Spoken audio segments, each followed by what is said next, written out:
ក្រោយបរដ្ឋខ្មែរពហិការតំណែងចៅថៃពេលនេះនាយករដ្ឋមន្ត្រីសៀមចាប់ផ្ដើមបើកយុទ្ធនាការថៃជួយថៃព្រោះអ្នករកស៊ីសៀមជាច្រើនកំពុងខាត់ឡងចុង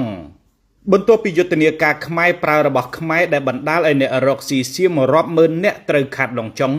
និងជេរបញ្ចោលរដ្ឋាភិបាលសៀមរួចមកពេលនេះរដ្ឋាភិបាលសៀមចាប់ផ្ដើមចម្លងពីខ្មែរដែលបើកយុទ្ធនាការថៃជួយថៃបន្ថយការតាំងតែងក្នុងការរស់នៅយ៉ាងណាថ្មីនេះលោកអនុទាននាយករដ្ឋមន្ត្រីថៃនិងរដ្ឋមន្ត្រីពាណិជ្ជកម្មថៃបានជិះម៉ូតូដឹកអីវ៉ាន់លក់ចល័តបើកយុទ្ធនាការដើម្បីបំផុសឲ្យពលរដ្ឋសៀម